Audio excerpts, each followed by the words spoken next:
Hola, ¿qué tal? ¿Cómo están, queridos hermanos, amigos de toda Latinoamérica y naciones de habla hispana que se conectan con este canal profético? ¿Cómo han estado? ¿Cómo les ha ido su mes de abril? Bueno, nosotros no hemos podido conectarnos tanto tiempo porque, como ya saben, hemos estado cumpliendo dos misiones. Una misión Ecuador, otra misión Perú, que ya gracias a Dios hemos terminado este fin de semana y ahora estamos de vacaciones. Entonces, por ese motivo es que obviamente los videos que estaban pendientes recién los vamos a poder compartir desde este mes. Yo pude compartir un video de la palabra profética que Dios me dio para la iglesia que visitamos en Ecuador, y que también es un mensaje para toda la iglesia, porque en general todos somos Sion, los escogidos de Dios, los que estamos llamados a levantar la ciudad de Dios, la casa de Dios. Amén.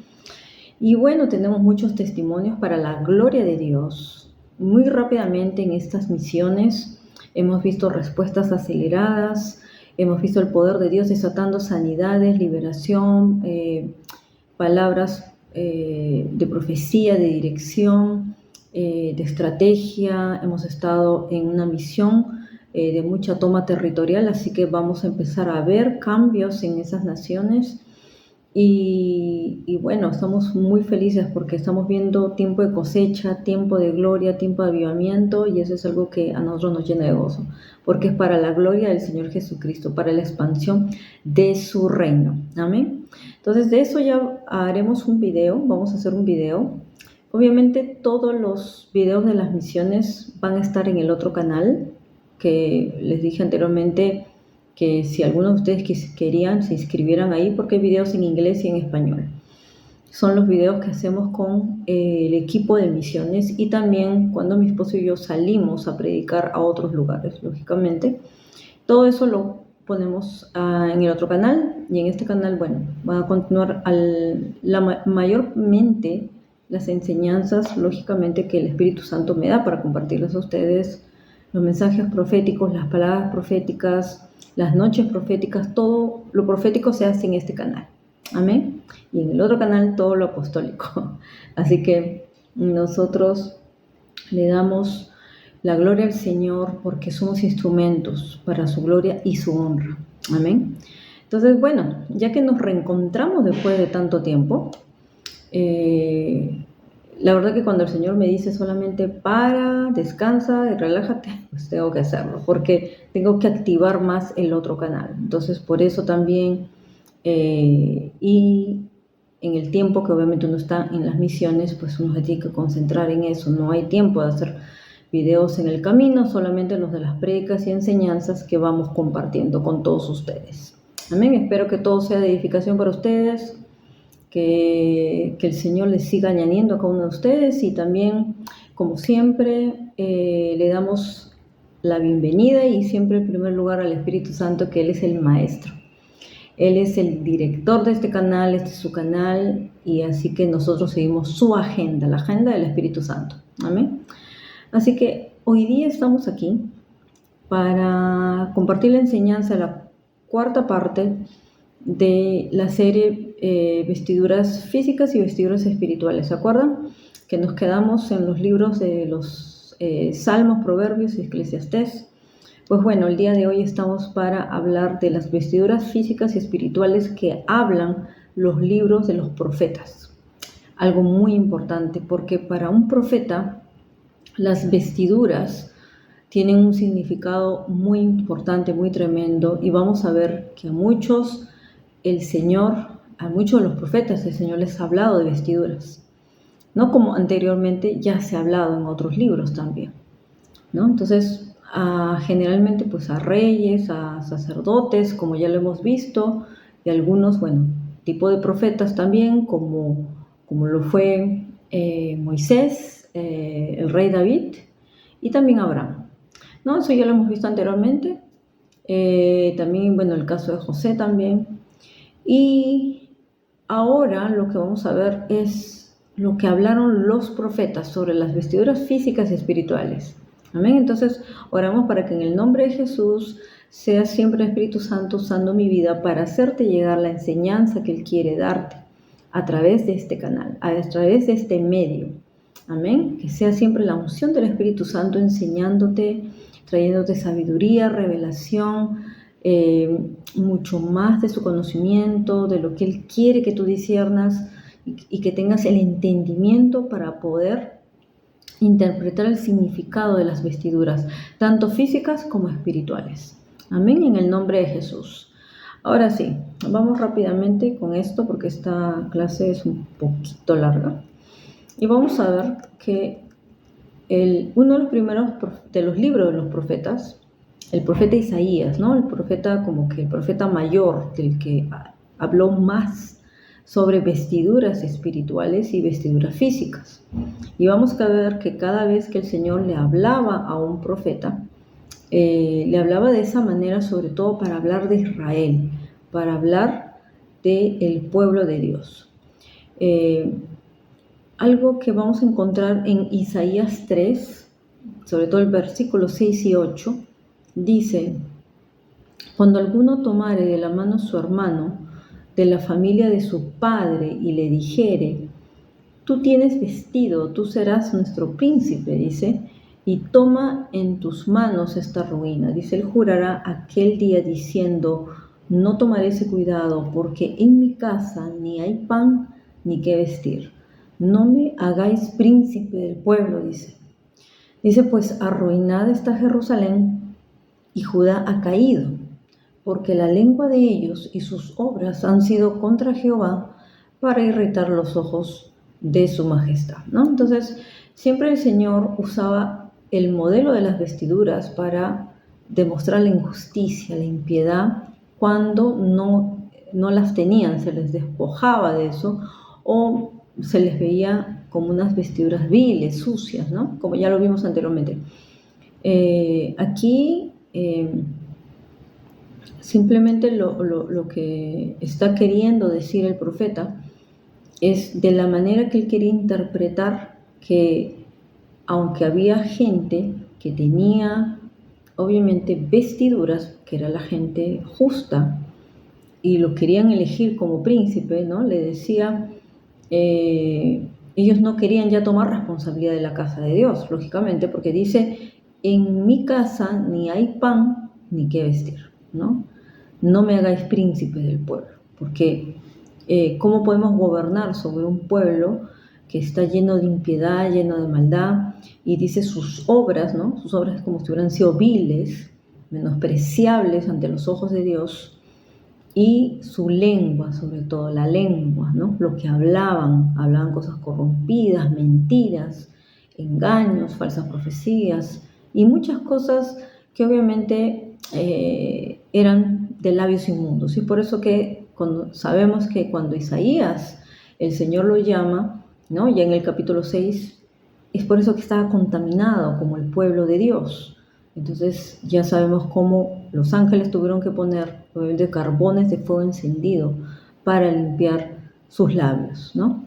Entonces eso es lo que pasó aquí en este pasaje donde el Señor le habla a Isaías sobre el pueblo, ¿no? Sobre el pecado de Jerusalén, de Judá y todo eso que el Señor estaba exponiendo, sacando a la luz.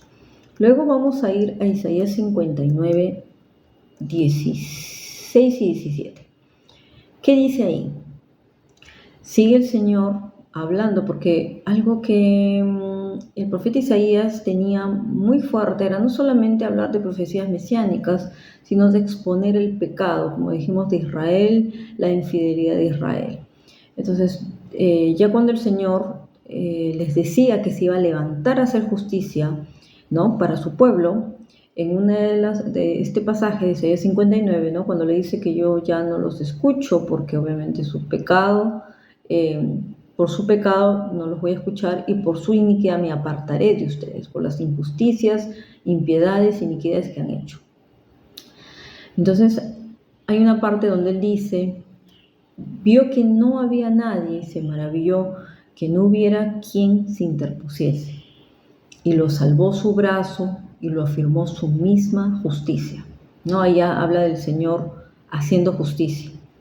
Y luego dice, pues de justicia se vistió como de una coraza, con yelmo de salvación en su cabeza, tomó ropas de venganza por vestidura y se cubrió de celo como un manto. Y vamos a ver en el 18, dice como para vindicación, como para retribuir con ira a sus enemigos y dar el pago a sus adversarios. Vemos que ahí el Señor ya se levanta a hacer justicia y a traer venganza. Venganza sobre sus enemigos. Por eso dice ropas de venganza por vestidura y se cubrió de celo como un manto, ¿no? El celo de Dios, que es ya cuando Dios se levanta y se manifiesta la ira de Dios, prácticamente para hacer justicia y traer venganza. Entonces es una de las vestiduras del Señor. Entonces cuando el Señor sale con ese tipo de vestiduras ya sabemos que se manifiestan lógicamente los juicios de Dios, ¿no? Vamos a ver también en Isaías 61:10, donde dice, y ya aquí habla de otro tipo de vestiduras, y es con las vestiduras que va a vestir a los redimidos, a los escogidos, a los justos. Y dice, en gran manera me gozaré en el Señor, mi alma se regocijará en mi Dios, porque Él me ha vestido de ropas de salvación. Me ha envuelto en un manto de justicia, como el novio se engalana con una corona y la novia se adorna con sus joyas, ¿no? Entonces ahí hace siempre la figura de que las personas justas, de las personas que son el remanente de Dios, son los que van a vestir las vestiduras de justicia, esos que son las ropas de salvación, ¿no? El manto de justicia, las ropas de salvación, y obviamente se van a gozar con el Señor. ¿Por qué? Porque se van a vestir como novios y novias esperando, obviamente, al Señor Jesús, ¿no? Son los que están invitados a las bodas del Cordero. Por eso dice, bienaventurados ustedes que están bien vestidos, ¿no? Preparados y listos para la boda del Cordero. Bueno, ahí fue un anticipo. Vamos a ver también ahora a otro profeta. Hasta ahí vamos a mencionar todo lo que se menciona en Jeremías, ¿no? Vamos a ir a otro profeta que también le costó hasta casi la vida exponer el pecado, la iniquidad, la infidelidad del pueblo de Dios, ¿no? Vemos que a todos los profetas los mataron por hablar la verdad, por confrontar. Y eso les voy a decir que es una de las funciones de los profetas. Si usted ve a un profeta que no confronta, cuando las cosas hay que confrontarlas, si usted ve a un profeta que es todo, para él todo está bien y habla de paz, y si él no puede ver el pecado del pueblo, la iniquidad del pueblo, y no la expone cuando Dios le dice que la expone, porque primero lo manda a interceder y orar, y luego le habla y le da el mensaje.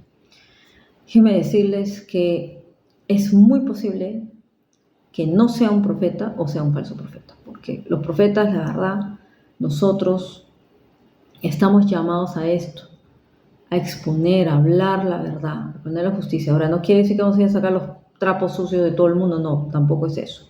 Cuando Dios nos dice que hablemos, hablamos, y no podemos callarnos, ni silenciarnos, ni tolerar el pecado y la iniquidad, de tal manera que la gente piense que eso está normal, que eso es así. No, no puede ser así.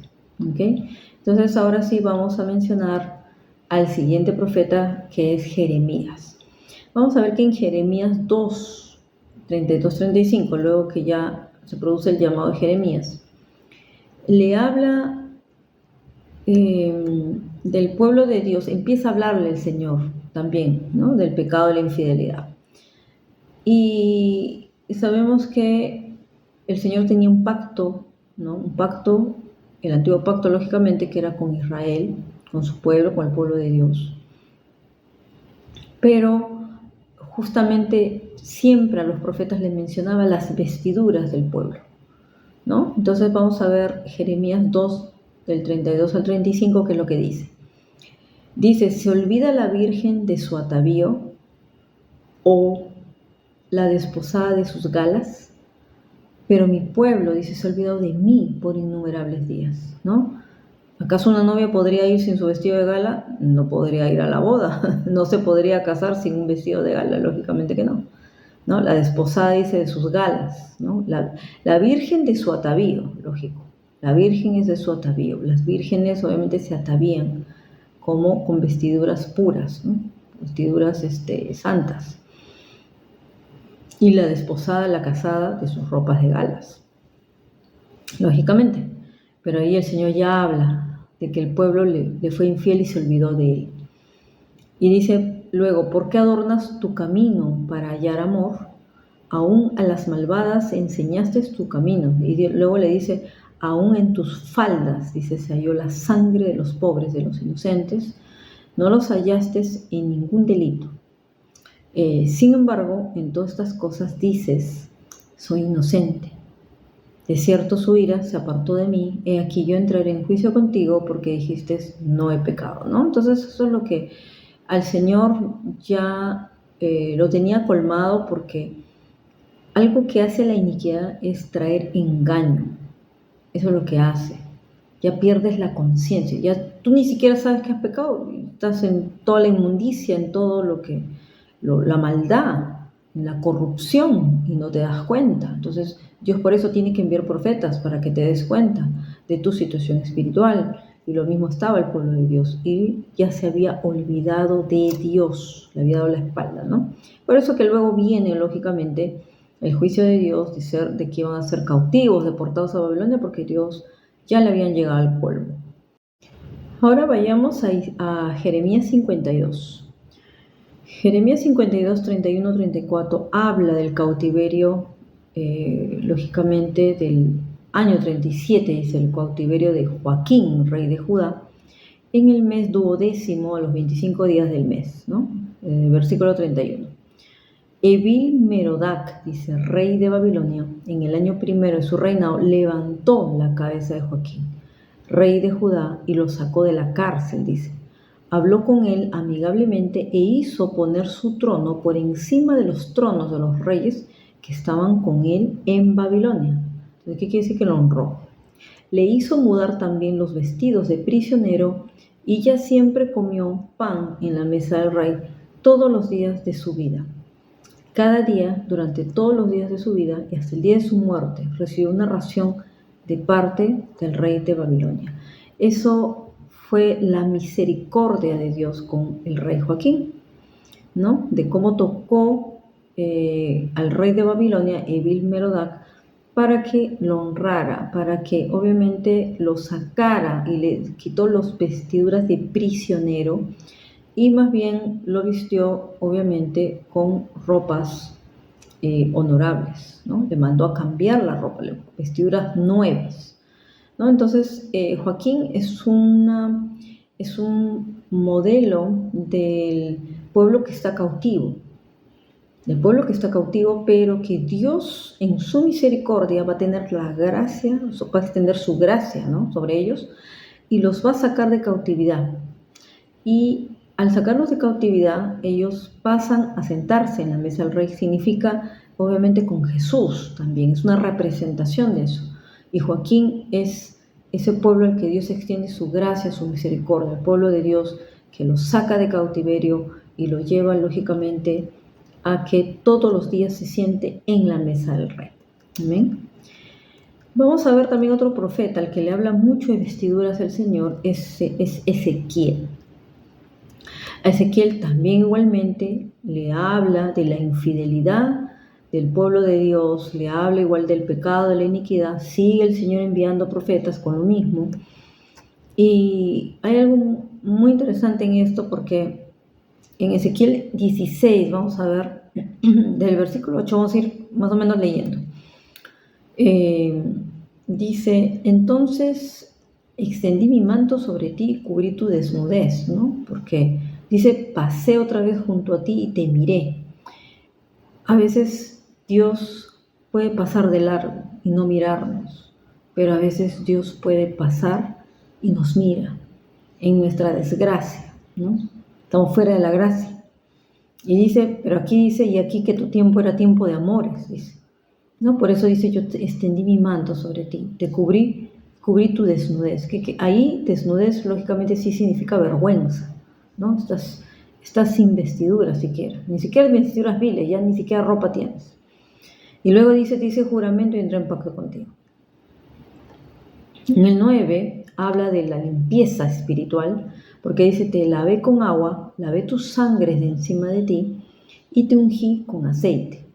Luego te puse un vestido bordado, te calcé, dice, de tejón, te ceñí de lino, te cubrí de seda, ¿no? Estas son las vestiduras que el Señor nos pone cuando el Señor ya nos saca de nuestras inmundicias, porque hemos estado en inmundicia. Y el Señor en su misericordia nos ha sacado. Así le habló de este pueblo. Y dice, te atavié con adornos, puse brazaletes en tus brazos y un collar en tu cuello. Eso significa que los cristianos sí podemos usar joyas, les voy a decir. Pero no se usa joyas, lógicamente, por vanidad, por vanagloriarme, por decir, ay, miren cuántas joyas de oro, de plata yo tengo. No, sino que hay que adornarse. Uno cuando Dios lo saca de cautividad, lo saca de la inmundicia, lo saca de la iniquidad, Dios te pone vestiduras, no solo vestiduras blancas, sino te pone joyas, te adorna, te corona. Es así. Entonces, esto es para derribar esa doctrina errónea, ¿no?, de ciertas personas y gente religiosa que ve mal usar aretes, usar collares, usar brazaletes. Eso lo dice la Biblia. El Señor mismo dice, yo te vestiré, te ataviaré hasta la cabeza. Y te va a poner ropas de lino, de seda, ropa fina. No te va a poner cualquier ropa. Entonces por eso tenemos que aprender a vestirnos como hijos de Dios. Y luego le dice luego le dice el 12, puse joyas en tu nariz, porque antiguamente se usaban las joyas en la nariz. Zarcillos en tus orejas, podemos tener aretes. Y una hermosa corona en tu cabeza. En el 13 dice, así fuiste adornada de oro y de plata, ¿no? Oro y plata. Tú puedes usar oro y plata, porque vas a ser adornada. Pero lógicamente tienes que no usarlo ostentosamente, ¿no? Yo no podría usar unos aretes pues gigantes, un collar que me tape todo, ¿no? No, puedes usar un reloj, puedes usar un brazalete, claro que sí. Pero dice el Señor, ¿no?, de oro y de plata. Y tu vestido bordado era de lino fino y seda. Y luego, lógicamente, dice que cuando prosperó hasta llegó a reinar, ¿no?, la puso así como a gobernar, a reinar. Y así era la figura de Israel. Pero ¿qué pasa? Que cuando la gente la embellecen mucho, la engalanan mucho y le dan mucho poder y mucho dinero sin circuncidar su corazón, inmediatamente se va a ir y se va a olvidar de Dios, ¿no? De quién le dio todo lo que tenía, ¿no? Porque le dice luego en 15, pero confiaste en tu belleza, te prostituiste a causa de tu fama, derramaste tu lujuria sobre cuantos pasaban, ¿no? Entonces ahí le habla ya de la idolatría en la que cae. Y luego dice en el 16, tomaste de tus vestidos, te hiciste diversos lugares altos y fornicaste sobre ellos, ¿no? Entonces ahí le dice que al contrario, lo que Dios le ha dado, lo ha usado para fornicar con los ídolos, ¿no? Las joyas, la ropa, todo eso. Y bueno, dice, y todo lo que yo te di para que prosperaras, el pan, la harina, el trigo, el aceite, todo eso se lo has dado a tus dioses. Te olvidaste de mí, que fui yo el que te lo di, ¿no? Ahora, un poquito más acá.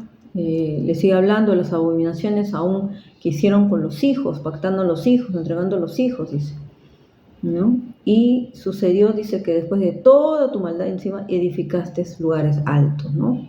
Fornicaste con los hijos, dice, de Egipto, tus vecinos y todos ellos. Bueno, todo eso es lo que hizo, lamentablemente, el pueblo de Israel. Y luego le dice el Señor, cuán inconstante es tu corazón, dice Jehová, habiendo hecho todas estas cosas, dice, obras de una prostituta desvergonzada. La prostitución espiritual es algo realmente aberrante, abominable para Dios. Y aún así, en su misericordia, Dios trata de atraer a su pueblo hacia Él, trata de extender su misericordia y su gracia y darle una oportunidad, ¿no?, para que deje de prostituir, porque esa es la idolatría. La idolatría no son los que levantes dioses de piedra, dioses de madera, sino, ya sabemos, los dioses modernos, como es la tecnología, el dinero, la belleza misma, puede ser tu cabello, tu ropa, no sé, tu celular, tu ministerio, tus dones, ¿no? Que al final no son tuyos, son de Dios, pero Dios te los entrega a ti para que seas un buen administrador. Entonces, eso es algo que el Señor, pues, es lo que quiere que el pueblo de Dios deje, esas abominaciones y esas iniquidades. Él quiere extender su misericordia, ¿no? Entonces ya luego le dice, no, simplemente que Él descubrirá, dice, tu desnudez. Es cuando ya Dios viene a exponer la vergüenza públicamente, como lamentablemente está pasando en algunos lugares, en algunas iglesias, como ya hemos visto, aún donde están haciendo conferencias con strippers, o sea, ya es una abominación, una aberración. Y a un pastor que ha expuesto públicamente y ha confrontado el espíritu de Jezabel que ya está gobernando en esa iglesia, por poco no solo lo expulsaron, lo botaron, sino por poco lo apedrean, porque ahora a lo malo le llaman bueno y a lo bueno le llaman malo. Lamentablemente es así, pero eso es lo que Dios va a venir a exponer, la vergüenza que lamentablemente está dentro del pueblo de Dios y que Él mismo va a juzgar. Él mismo va a juzgar si no nos arrepentimos, ¿no? Pero Él está extendiendo su mano de misericordia, como siempre. Luego vamos a ver en Ezequiel 24. En Ezequiel 24 también le dice, aquí hay algo que Él hace con Ezequiel, porque Ezequiel va a ser señal para el pueblo de Dios, porque ocurre que a él se le muere la esposa. Y vamos a ver lo que dice acá. Dice, vino a mí palabra de Jehová diciendo, hijo de hombre, he aquí que yo te quito de golpe la delicia de tus ojos. La esposa es la delicia de los ojos del hombre, ¿no? Entonces, eso es lo que tenía que hacer, o sea, tenía que pasar en la vida de Ezequiel para representar qué es lo que Dios le iba a quitar al pueblo de Israel, ¿no? Dice, no hagas lamentación, ni llores, ni corran tus lágrimas. Reprime el suspirar, no hagas luto por los muertos. Cíñete el turbante, ponte los zapatos en los pies y no te cubras, dice, con rebozo ni comas pan de enlutados. Miren, un profeta no solo es un mensajero, un profeta tiene que vivir el mensaje. Y muchas veces es así. Si Dios te dice no llores, no llores. Si Dios te dice no te lamentes, no te lamentes. Un profeta tiene que ser obediente. Mira que se le murió la esposa. Se le murió la esposa. Yo he visto testimonios, he escuchado testimonios de pastores que también murieron sus esposas y no pudieron hacerle tanto luto. El Señor les dijo que salgan a predicar el domingo y que vayan e impartan gozo y alegría. Y algunos dirán, pero que Dios no respete el luto. Yo les voy a decir que si nosotros dejamos de predicar por estar tristes, por estar de luto, no somos siervos de Dios, porque eso fue lo que le dijo el Señor a un pastor. Si tú no sales a predicar el domingo, tú no eres mi siervo, porque mi siervo tiene que servirme en todo tiempo y tiene que aprender a llevar, obviamente, por dentro, como se dice, por dentro llevamos las penas, por fuera nosotros tenemos que servir al pueblo de Dios, que ministrar la presencia de Dios. Eso no puede parar. Entonces es así. No es que Dios es malo, pero es que Dios mismo sabe lo que va a pasar y te va a prevenir y te va a advertir. Entonces Dios te va a consolar, claro que sí, Dios claro que te va a consolar. Entonces hay que orar por paz y consuelo, pero en este momento representaba algo profético lo que le iba a pasar a él. Porque ¿qué dice después? Hablé al pueblo por la mañana y a la tarde murió mi mujer. O sea, él le dijo ese mensaje, les habló el mensaje y se murió su mujer. Y dice, y a la mañana hice como me fue mandado. Tal cual el Señor le dijo, él fue obediente. Ezequiel era muy obediente. Y me dijo el pueblo, ¿no nos enseñarás qué significa para nosotros estas cosas que haces? Le dijo, ¿no? Y dice, yo les dije, la palabra de Jehová vino a mí diciendo, di a la casa de Israel que así ha dicho Jehová el Señor, he aquí que yo profano mi santuario, la gloria de vuestro poderío, la delicia de vuestros ojos y la pasión de vuestras almas. ¿Por qué? Porque la iglesia, el templo de Jerusalén se volvió un ídolo para el pueblo de Israel. se volvió un ídolo, se volvió la delicia de sus ojos. O sea, se vanagloriaban de tener el templo más grande y no sé qué, más que de la presencia de Dios. Entonces Dios por eso puede quitarte, te va a quitar cosas, te va a quitar la delicia de tus ojos. Recuerda, si hay algo que deleita tus ojos y tú no caminas delante bien de Dios, entonces no te va a dejar el deleite. Lógico que Dios quiere que te deleites primero en su presencia y luego en las demás cosas que Él te va a dar. Pero que nunca pongas las cosas por encima de Él, ni las personas, ¿no? Aunque yo sea el deleite de mi esposo, para Él primero el deleite de Él tiene que ser Dios. Porque los que se deleitan en el Señor, Él concederá las peticiones de su corazón, ¿no? A mí también. Él puede ser mi deleite, pero para mí primero mi deleite es el Señor. Para mí no hay lugar más hermoso que estar con el Señor. Entonces, por eso cuando yo salgo a ministrar es para mí maravilloso, porque siento fuertemente la presencia de Dios. Y en su palabra está Él es vida. Amén. Entonces, eso fue lo que le dijo al pueblo. Eso fue lo que le dijo al pueblo y le dice, vuestros hijos y vuestras hijas que dejasteis caerán a espada. Lamentablemente ya el juicio venía aún contra la descendencia, ¿no? Contra sus hijos. Y dice, y haréis de la manera que yo hice, le dice, no os cubriréis con rebozo, ni comeréis pan de gente en luto. Vuestros turbantes estarán sobre vuestras cabezas y vuestros zapatos en vuestros pies. O sea, no te quites nada, no te saques nada, no haréis lamentación ni lloraréis, sino os consumiréis a causa de vuestras maldades y gemiréis unos con otros. Como dice, aguántate el dolor, porque ni siquiera te voy a dejar que te lamentes y que te enlutes, nada, porque ya había venido el juicio de Dios, ¿no? Entonces dice, Ezequiel pues os será por señal, según todas las cosas que él hizo, haréis, y cuando esto ocurra, sabréis que yo soy Jehová el Señor. Entonces ya estaba más que marcado lo que ellos tenían que hacer, pues, ¿no? Ya se había establecido. Luego vamos a ver cómo Ezequiel describe algo a través de una profecía que él tiene que soltar una palabra sobre el rey de Tiro, ¿no? El rey de Tiro era uno de los reyes más poderosos del mundo antiguo. Fue uno aún de los que obviamente les trajo riquezas al templo, obviamente, de Salomón. Pero ocurre que el rey de Tiro se enorgulleció. Y al enorgullecerse, obviamente, el espíritu de Lucifer estaba en él. Entonces el Señor le manda a hablar y le manda a lanzar juicio. Juicio porque no se arrepintió y obviamente Satanás lo poseyó. Entonces al hablarle a él, le estaba hablando al mismo Lucifer. Y le recordó lo siguiente, dice, en Edén, en el huerto de Dios, esto es Ezequiel 28, 13, 14. En Edén, en el huerto de Dios, estuviste, dice, de toda piedra preciosa era tu vestidura. Estas eran las vestiduras de, obviamente, cuando Satanás era Luzbel, lógicamente, ¿no? Estaba en un lugar de preeminencia, un lugar de privilegio, era vestido con todas las mejores piedras preciosas. Así, porque allá obviamente en el cielo hay piedras preciosas.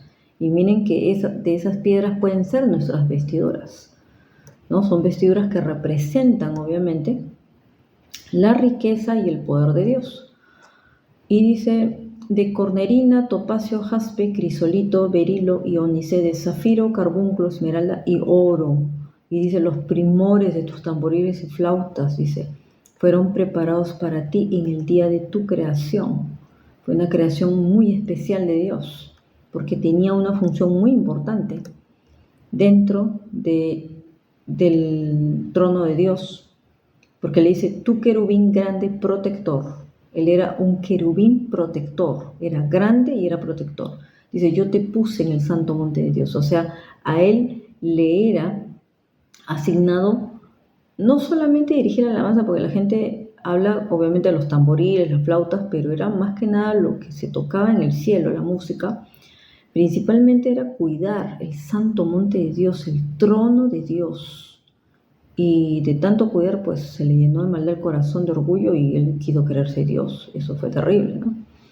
Entonces él dice, yo te puse en el santo monte de Dios, allí estuviste y en medio de las piedras de fuego te paseabas. ¿Por qué? Porque el trono de Dios está rodeado de todo eso.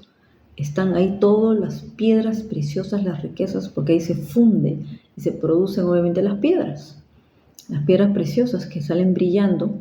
Entonces esa era su principal función ahí. Ya luego si él dirigía, no sé, coro de ángeles de repente, no lo sé, pero al hablar de un querubín protector, a mí no me habla de alguien que sea ministro de alabanza, aunque la gente lo dice, la verdad yo no sé, no le encuentro la base bíblica. Ahí habla de tamboriles, de flautas que tocaron al momento de la creación. Lógico, todos los ángeles alaban al Señor, todos los ángeles tocan, y él al momento que lo crearon dice que eso no. Pero lo que sí me dice su función es el que era un protector y que tenías que proteger algo. Los querubines estaban asignados más para proteger algo, algo muy valioso. Y en él era el santo monte de Dios, donde estaba el trono de Dios, ¿no? Entonces ahí se paseaba y sus vestiduras eran de piedras preciosas. A él le describe eso. Luego, también en Ezequiel 44 se habla obviamente de cómo Dios le ordena al pueblo cómo debe ser el sacerdocio consagrado para Dios, pero eso es algo que ya lo hemos hablado, cómo deben ser las vestiduras, la limpieza espiritual y todo eso, ¿verdad?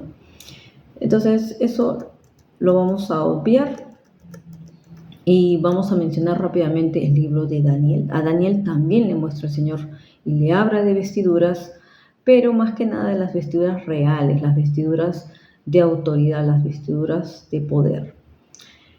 Pasó que en Daniel 5, ¿no? Con este rey malvado, ¿no? Belsasar, que al final él vio, luego de que estaba obviamente él haciendo perversión, corrupción, maldad y todo, ya Dios le declara el juicio y aparece esa mano, ese dedo que escribe ahí en la pared y prácticamente nadie podía entender eso, nadie podía interpretar. Y el rey dice que gritó en alta voz que hicieran venir magos, caldeos y adivinos, y dijo el rey a los sabios de Babilonia, cualquiera que lea esta escritura y me dé su interpretación, será vestido de púrpura, llevará en su cuello un collar de oro y será el tercer señor en el reino. O sea, les estaba ofreciendo promoción, ¿no? Vestido de púrpura, sabemos que es la realeza, el collar de oro obviamente es como una señal de autoridad, porque los collares de oro tenían como un sello, un símbolo aquí, poder, autoridad, y ya le ofrecía pues, ¿no? Un puesto muy importante. Al final sabemos que Daniel fue el que interpretó, pero Daniel rechazó todo eso, porque Daniel no se vendía ni se comprometía con los reyes, y así deben ser todos los profetas. Vamos a ver también que en Daniel 7, sobre todo versículo 9, a Daniel se le revelan las vestiduras obviamente, del Señor, ¿no? Dice, estuve mirando hasta que fueron puestos unos tronos y se sentó un anciano de días. Su vestido era blanco como la nieve, blanco como la nieve. El pelo de su cabeza como lana limpia. Su trono llama de fuego. Ahí vemos el trono en el que estaba el santo monte de Dios, ¿no? De fuego, pues por el fuego te paseabas, porque el trono de Dios tiene llamas de fuego y fuego ardiente las ruedas del mismo. Es como si hubiera ahí un diseño que también tiene ruedas. Entonces ahí también hay fuego. Entonces aquí podemos ver claramente esa descripción, sobre todo las vestiduras del Señor que son como nieve. Ustedes saben, no sé si todos han visto la nieve, no se compara al blanco que nosotros vemos normalmente. Vestiduras blancas son las de los santos, pero la del Señor es como la nieve, blanco como la nieve. Te voy a decir cómo es el blanco como la nieve. Es un blanco impecable, es limpio totalmente, pero sobre todo es brillante. Tiene brillos como si fueran, como si se escarchado. Así es la nieve. Entonces, sí, la vestidura de Dios es así, es un blanco resplandeciente. Luego vamos a ver Daniel 12, que también ahí él ve en su visión, esa visión del final de los tiempos, a un varón vestido de lino. Entonces el Señor se podría haber representado en esa vestidura porque le dice mi Señor. Entonces es posible que lo haya reconocido que era el Señor. También apareciendo como un hombre vestido, ¿no? Un varón vestido de lino fino. Vamos a ver otros profetas que han hablado también de vestiduras, y vamos a ver Oseas 2:9, que también le revela el Señor la infidelidad del pueblo de Dios también como de una prostituta, ¿no? Entonces por eso le dice en Oseas 2:9, por tanto volveré y tomaré mi trigo a su tiempo, mi vino en su estación, le quitaré mi lana y mi lino que le había dado para cubrir su desnudez, porque se acuerdan que él dice extenderé, ¿no? No, pasaré por tu lado y te veré y extenderé mi manto para cubrirte. Pero también le da, dice, lana y lino, ¿no? Lana para que se teja, lógicamente, y lino para que se vista. Que le había dado para cubrir sus desnudez, pero aquí, otra vez, como vuelve a ser infiel, le quita. Entonces Dios, cuando muchas veces representa la infidelidad, lo representa como una prostituta. Entonces, las prostitutas como andan desnudas prácticamente y se andan acostando con uno con otro, ¿no? Por un pago, por recibir pagos, beneficios. Entonces eso es lo que el Señor le dice, pero dice yo te lo quitaré todo. Luego vamos a ver también que Joel, en el libro de Joel 2, vamos a ver, el libro de Joel 2, también se menciona sobre el rasgar las vestiduras, especialmente cuando hacen ayuno, ¿no? Ya hemos hablado de las vestiduras cuando uno se rasga porque es algo muy doloroso, es algo para arrepentimiento, es algo que te deja pues en shock. Entonces eso ahí Dios estaba convocando un ayuno y él quería obviamente que hasta se rasgaran las vestiduras, que lloraran por el pueblo. También vamos a ver en Amós 2:8, dice, sobre las ropas empeñadas se acuestan, dice, junto a cualquier altar, y el vino de los multados beben en la casa de sus dioses. Ahí también habla de la infidelidad del pueblo de Dios, de la idolatría, que lo representa como prostitución, ¿no? Aquí prácticamente estamos hablando de pura prostitución, aquí en todo, ¿no? No sé si ustedes han visto cómo se visten las prostitutas, cómo andan en las calles. Sus ropas están hasta empeñadas. O sea, tengo que empeñar para poder trabajar con esas ropas. Prácticamente como si dijera. Entonces dice, se acuestan sobre esas ropas. Esas ropas que ni siquiera son tuyas, son empeñadas. Dice, a cualquier altar, ¿no? Y ahí con el vino de los, obviamente dice de los multados. Dice, beben en la casa de sus dioses, ¿no? Entonces, ¿de qué? De la gente pues que le multan y le quitan. Y de ahí, de ellos toman el vino, porque les quitaban el vino obviamente, a los productores, que de repente no pagaban impuestos, y se las quitaban. Y eso era lo que bebían en la casa de sus dioses, dice, ¿no? Entonces ahí vemos también que sigue el Señor hablando de eso. Y en Jonás 3, vamos a ver que Jonás menciona también donde el pueblo ayunó, se arrepintió y ayunó con ropas ásperas. Ropas ásperas. Sabemos que es como que el cilicio es una vestidura como si fuera de un saco. La ropa de los sacos, de los costales, ya. Esa ropa es como el cilicio. Esa ropa se pusieron, son ropas ásperas. Entonces ellos ayunaban así, de esa manera. No se vestían con ropas finas ni de galas, obviamente. Vamos a ver también Miqueas 2:8 menciona algo. Dice, el que ayer era mi pueblo se ha levantado como enemigo. A los que pasaban confiados les quitasteis el manto de encima del vestido como adversarios de guerra, ¿no? Entonces dice, a los que pasaban confiados, ¿no? A los justos le quitaban los mantos. El manto era obviamente la honra, el honor de una persona honorable. Entonces dice, hasta ellos les quitaron como si fueran enemigos, como si fueran adversarios de guerra. Entonces lo mismo es como si me hubieran hecho a mí, porque el Señor dice, cuando nosotros vamos en contra de las personas inocentes, de las personas justas, estamos haciendo maldad. Entonces dice, se han levantado como mis enemigos, porque eso el Señor es algo que abomina. Otra cosa también en Nahum 2:3, habla de un ejército y dice: el escudo de sus valientes está enrojecido, los hombres de su ejército visten de grana, el carro flamea como fuegos de antorcha, el día que se prepare temblarán los cipreses, ¿no? Entonces, aquí el Señor dice, cuando dice se visten de grana, se visten de rojo, se visten de venganza, ya es porque van a ir a aniquilar a su enemigo, ¿no? Entonces dice, el escudo de sus valientes está hasta enrojecido, dice, ¿no? Y el carro flamea como fuego de antorcha. Entonces hasta la gente está que arde y va a ir a cortar cabezas ahí. Entonces de eso se habla en Nahum 2:3. Entonces las vestiduras rojas generalmente son las vestiduras de grana que se representan como las vestiduras de venganza también. Vamos a ver después que en Zacarías 3 del 1 al 5 dice lo siguiente. Luego me mostró el sumo sacerdote Josué, el cual estaba delante del ángel de Jehová, mientras, dice, Satanás estaba a su mano derecha para acusarlo. Sabemos que Satanás es el acusador, el adversario, el que acusa a los hermanos. ¿Dónde te acusa? Arriba, en el trono de Dios, en las cortes celestiales, en el tribunal del Señor. Y entonces dijo Jehová a Satanás: Jehová te reprenda. Satanás le dice: Jehová, que ha escogido a Jerusalén, te reprenda. No es le dice a Josué, ¿no? Por Josué, un tizón arrebatado del incendio, del fuego prácticamente, del fuego de la prueba.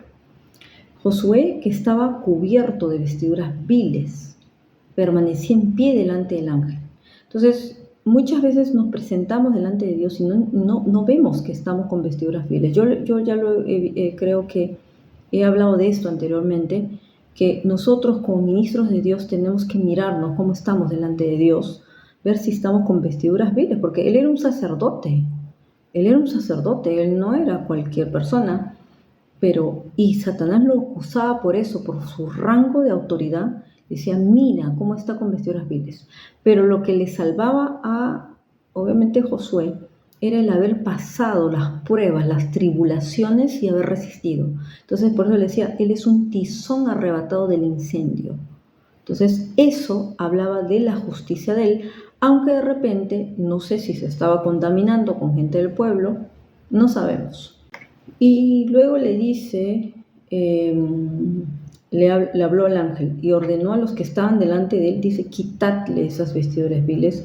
Y a él le dijo: mira que he quitado de ti tu pecado. O sea, debe haber tenido un pecado por el cual tenía vestiduras viles. Lógicamente todos pecamos, pero tenemos que aprender a arreglar nuestras cuentas con el Señor. Y dice: y te he hecho vestir de ropas de gala. Entonces, cuando el Señor te quita el pecado, limpia tu iniquidad, ¿no? La vileza, la injusticia, la maldad que hay en ti, te hace vestir de ropas de gala. Y después le dice: pongan un turbante limpio sobre su cabeza, porque aún el turbante estaba sucio.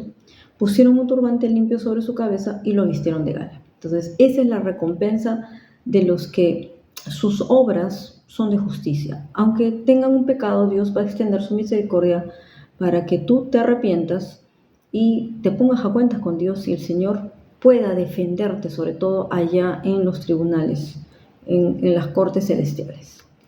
Y vamos a finalizar ya con Malaquías 2:16. Hasta aquí llegamos con esta enseñanza de las vestiduras en los libros de los profetas. Ahí dice: pero porque dice Jehová Dios de Israel, el que aborrece el repudio y al que mancha de maldad su vestido, dijo Jehová de los ejércitos: guardaos pues en vuestro espíritu y no seáis desleales. Ahí les advierte, ¿no? Pero dice que él aborrece el repudio, él aborrece eso, y al que mancha de maldad su vestido. Entonces, cuidemos nuestras vestiduras, hermanos. Tenemos que ver cómo estamos vestidos, porque acuérdense que el ser vestidos de lino fino es nuestra labor, de vestirnos nosotros primero de lino fino para poder ayudar a la iglesia que se vista de lino fino, que significa las obras justas de los santos, significa el no vivir en pecado, el ya quitar la iniquidad de nosotros, la maldad, porque si no estamos con vestiduras viles delante de Dios y eso al Dios no le agrada, ¿no? Sobre todo que haya maldad, mancha de maldad. En el caso de Josué era un pecado, ¿no? Era un pecado, por eso tenía vestiduras viles. No sabemos qué pecado era, pero al menos él era justo por pasar las pruebas de fe, las pruebas de las tribulaciones. Entonces eso lo justificaba él, ¿no? Entonces que haya algo que nos justifique delante de Dios, pero sobre todo aprendemos a limpiarnos. Dice, bienaventurados aquellos que limpian sus vestiduras en la sangre del Cordero. Tenemos que pedir perdón, renunciar a todas esas cosas, sacarlo de nuestra vida y estar con esas vestiduras blancas, amén, de lino fino, delante de la presencia de Dios sobre todo y delante de los hombres. Bueno, mis queridos hermanos, hasta aquí esta enseñanza, hasta aquí esta cuarta parte. Me parece que va a haber una quinta parte para finalizar lógicamente la parte del Nuevo Testamento. No sé si la voy a hacer en una sola, no sé si la voy a hacer en dos partes, no lo sé. Ya lo veremos luego. Y después va a venir también lo que quedó obviamente suspendido, que fue la parte de Leviatán y los demonios marinos. Les voy a decir que en Ecuador el Señor me habló más de los demonios marinos.